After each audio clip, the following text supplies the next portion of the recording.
Assalamualaikum, Nazreen. Welcome to another edition from Sheffield Warrior Sports Club. मैं आपका मेजबान Adeel Rauf, back with another session, and we have got two very good guests from the west coast of USA.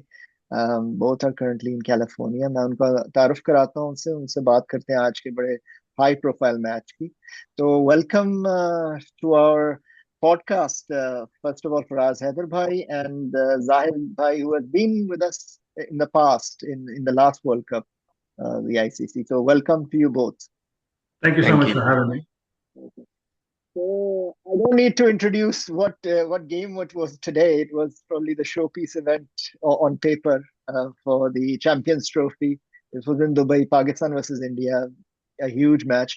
And I think we've all watched the match. We've all been in different time zones, waking up at different times, or किसी की रातें खराब हुई हैं, किसी के दिन खराब हुए हैं. लेकिन in the end, where we sit is that Pakistan lost this match, I think, quite convincingly, and it was not unexpected how things panned out. Even though they won the toss, played, almost batted 50 overs to a 240. I didn't think that was enough score. And what tools they had, they weren't able to defend it. Viratkohli made a century. For Pakistan, saudshakeel scored top score, but in a very it wasn't a very organized way of scoring those runs, and we'll come to that. There was a collapse as well in the middle. But anything first, Faraz bhai, I'll ask you anything key that you felt about this match. कुछ आप बताएंगे कि क्या क्या तासुरात हैं? I think the main thing is the intent, right? आपको पता है कि आपने last match में आपने बहुत mistakes की, right? You did not learn from that, right? Again, like almost 50% of your balls you played were dot balls, right? So Pakistan shell में चला गया, and the captain is right there in the middle when all of this is happening. So instead of leading from the front, he himself was playing with a 50% strike rate. तो जब एक wicket गिरती इस position में आके, then the downstream impact comes on the other players which are not experienced, right? तो ये हुआ मेन सीन कि आपका इंटेंट ही नहीं सही था. Or when you're playing against India, on the top of your head, you should know that you need at least 300 runs to give them a challenge. अगर आपके दिमाग में ये है कि आप 260, 270 में उनको challenge कर रहे हैं, then you're fooling yourself.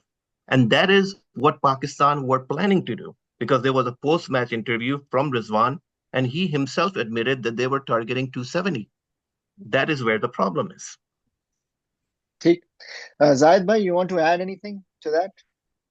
Yeah, I would say that going in, I didn't have high expectations. We can't lie to ourselves. We know what the Pakistan strength is. They don't learn from their mistakes.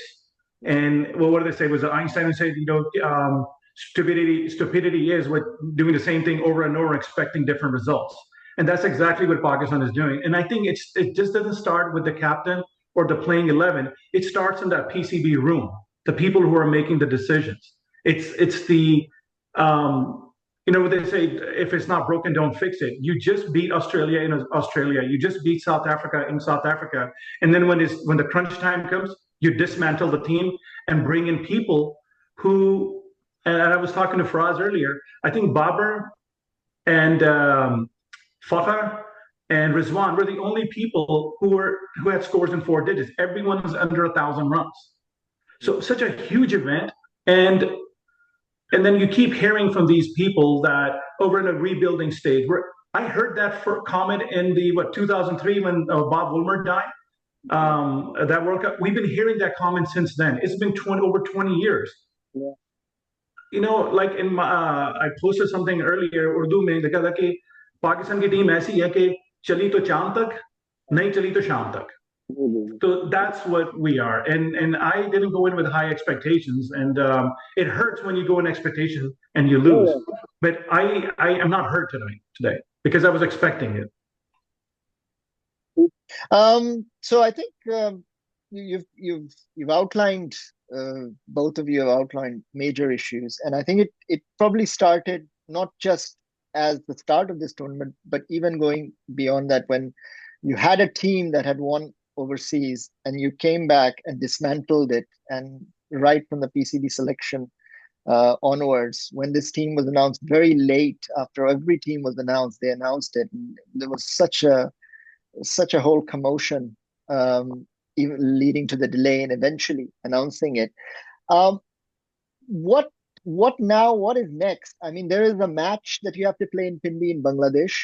There is, of course, well, mathematicians will be saying, well, technically they're not out, but we know they're out of the tournament.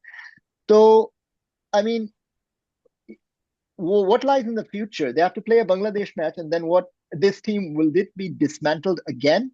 Because there are lots of It, players who are baggage it's currently. yeah, it's.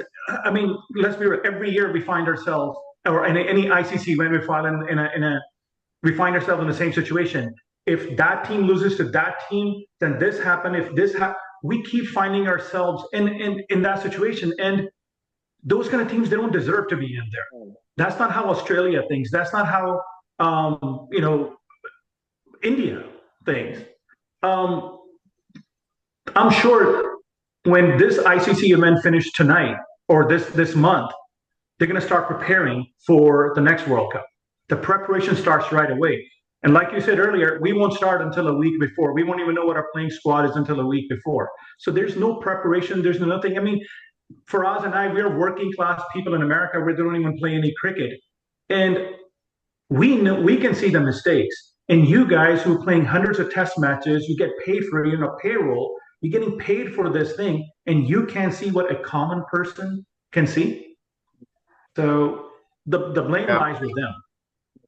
वो सही बात है Zahid bhai, and I think the issue is it's not going to be resolved, right? Because we keep on having the same discussion again and again. Ab kya hoga, ab kya hoga, ab kya hoga, right? Yeah. So again, the point is आपका जो groundwork है वही गलत हो रहा है, right? आपका chairman हर एक साल के बाद चेंज होता है, नई मैनेजमेंट आती है, नए बंदे आते हैं, तो जो अगर if you were just think it from a perspective of a player, he doesn't know if his place in the team is guaranteed or not. It's beyond cricket logic which is being applied here, right? तो ये political issue भी है और जो हमारा जो background है उसका भी issue है. लेकिन वो ये knee jerk reaction जो है ना, ये पाकिस्तान कौम के अंदर ये हर चीज में आ गई है कि ये last minute पे इन्होंने कोई चीज करनी होती है. I'll give you an example of the T20 World Cup. Out of nowhere, Mohammad Amir, Azam Khan, and Imad Wasim come into the selection criteria. They make the team. इनका नाम ही नहीं था कहीं, इनकी प्लानिंग में ही नहीं थे ये, लेकिन ये लोग आ गए. इसी सेम सिचुएशन के अंदर इसके अंदर ये जो अभी टीम अनाउंस हुई पाकिस्तान की चैंपियंस ट्रॉफी में, Faheem अशरम gets selected out of nowhere, right? The guy has a 10-run batting average, he has a 50-run bowling average, and guess what? He gets selected on a T20 format in the Bangladesh Cricket League where there are 9 Bengali players who are playing. और आप उनकी performance पे आपने one-day squad उसका change कर लिया, right? और कौन कर रहा है selection? These are players who are the head of the selection committee who have played 70 over 70 tests. These are experienced people, but they don't understand what is happening. The person who is in form, you are playing in Asian conditions, you know your fast bowlers are going to get clobbered, right? दो spinner जो आपके red hot form के अंदर है, Sajid Khan and Noman, you don't even consider them. Why? क्योंकि उन्होंने तो जी one day ही नहीं खेला. यार बॉल तो सेम है ना यार, रेड है या व्हाइट है. It's the skills. You don't think outside of the box. So that's the situation. ये तो साइकिल चलता जाएगा. हम जितने भी तबसरे कर लें, nothing is going to change. It's the same situation we're going to come across in the next World Cup. I don't think anything is going to change. And the other thing is, just to add to that, who's at the helm? Who's driving sailing the ship? People who have never played cricket. Mohsen Rezvi, Zaka Ashraf, Ijaz Bud back in the days. All these people you're bringing in, they've never held a bat in their life. They can't even tell. I mean, these people, when it comes to cricket, they can't even find a bowling ball in a tub. And you put them up there in charge of running cricket. Every single sector, and this is where it hurts. Every single sector in Pakistan is hurting. Education, healthcare, everything. We only had one thing to smile about, cricket, and they're doing their best to ruin that too. Okay, so we're out of time. I'd love to talk to you. which I will do eventually. But last questions are one. It's a particular of the format in this podcast as well. That I usually ask one question about your pick for the best batsman and best bowler. So for Azbhai, I'll ask you first. Your pick for the best batsman out of all the you've gone through the first round already, and there's one Yeah. match that is already. So Yeah. So anyone you want to pick? you're talking about the overall game, right? Overall tournament, Game. yeah, when it ends. Yeah, I mean, obviously it has to be. I mean, in this game, it's Virat Kohli, right? I mean, उस बंदे चाहे वो कितनी खराब form में हो पाकिस्तान के against उसको लिया he's going to score, right? So from an overall games perspective, it's Virat Kohli. अगर आप पाकिस्तान की बात करेंगे कि जिसने कोई intent show की, I cannot pick any batsman from the Pakistan team based on today's game.